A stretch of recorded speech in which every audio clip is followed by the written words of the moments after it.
Dito naman tayo mga ludi sa papuntang Rasbo.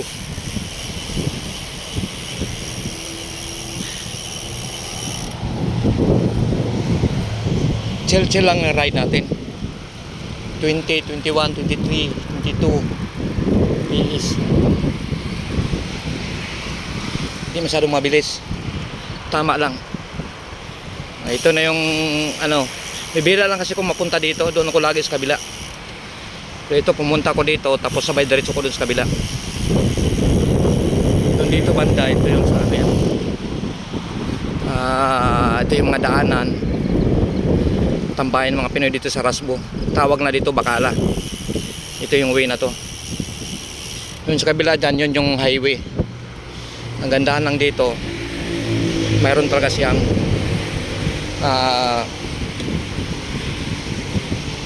mayroon siyang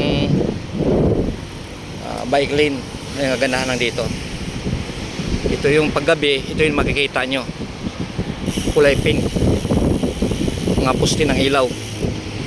Yan, bibiraan to rin yung makikita sa ko sa video ko, kasi bibiraan na kasi mapunta dito. Madalas ako dun sa kabila, pero ito pinibideo ko na rin paggabi. Ito yung view niya to paggabi.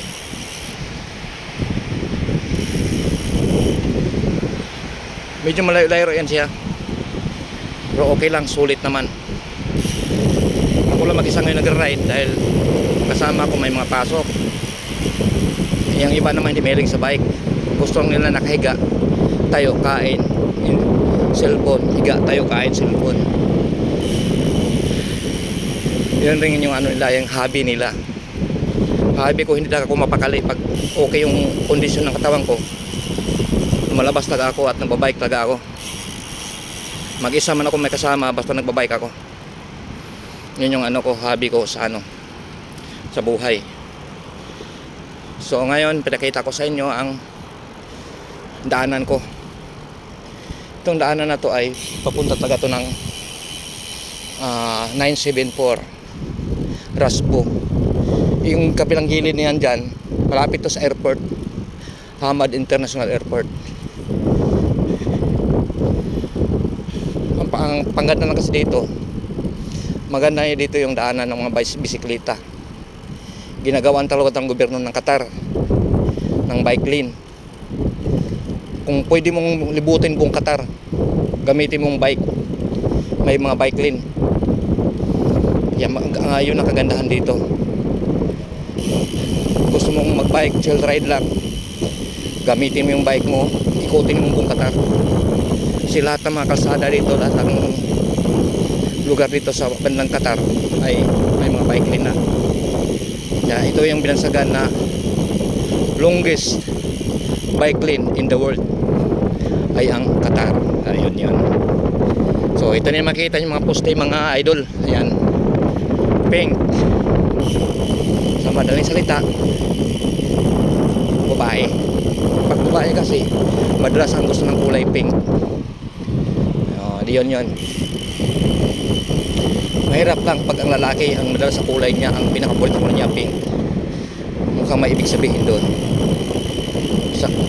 Ang komento ko lang doon ay paborito niyang kulay, wala namang masama eh. Yun yung paboritong kulay niya, pink. Iba-iba naman ang panglasa natin sa buhay, o diba? Ito yung mga ito yung daanan ko uli. Yung malapit-lapit na rin ako sa 974. Ang alam ko mga 10 kilometers to eh. Ayan yung highway dyan. Ngayon naka 7 kilometers na ako. So mayroon akong 2 kilometro kahati, malapit na lang yan. Ito na yung dito. Parang gusto kong gawin ko tong starting point eh. Akyat muna ako dito, sabay bababa dun sa Barwa Tunnel. Parang yun ang gusto kong mangyari eh, para malayo-layo yung biyahe mo. Ayan, ito yung mga kalsada highway na yan dyan. Ito pa rin yung mukhang umuulan ata kanina kasi basa yung kalsada yun. basa yung bike lane eh. May mga part na may mga tubig yung ano niya. Ibig sabihin umulan kanina. Siguro nung time na umulan, natulog kasi ko kanina. Pagkatapos magpumunta ng fish market, natulog ako. Kaya ito siguro ang dahilan. Kaya mabasa yung daan. Or nagdidilig lang sila dito. Parang nagdidilig. Ay tama, nagdidilig pa sila ng tanim dito. Mali pala yung hinala ko. Kaya minsan kung maghinala ito, minsan parang ano eh, mahirap eh. Dapat patunayan bago mambintang. Di ba? So dito pa rin tayo. Diretso lang yung bike natin. Ito lang yung speed natin. Ngayon nakapip. Ano lang yung speed ko? Baba lang. So ito yung ano ko, daanan kong bisikleta. Malayo rin to. Chill lang ride. Huwag masyadong madali para hindi madaling mapagod. Tamang padyak lang. Tamang kwentuhan lang sa sarili. Tapos yung banda dyan, yun yung airport dati.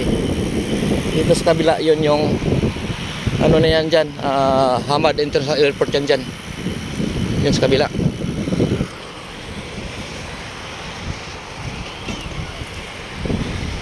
Tapos marami ring nagbabike galing dito. Diretso ng ano yun, diretso ng Barwa Tunnel yun. Pero akit na ako ito sa taas, starting point ko.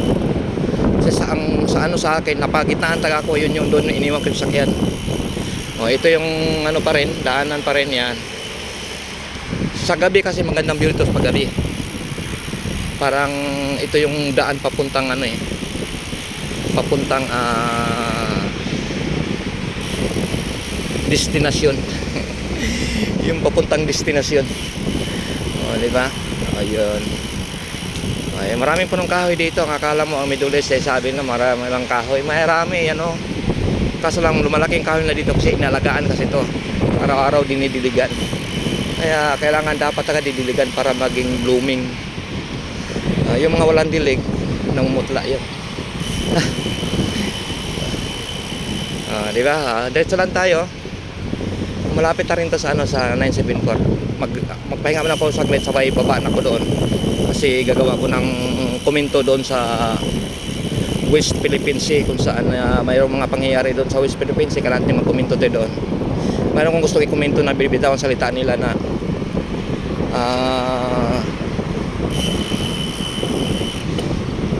hindi daw pwedeng gumanti ng kanon, baka mag-iba na naman yung estilo ng ano. Yun ang problema eh. Natatakot eh. So dito naman tayo mga idol. Maraming salamat. Sa sunod ulit.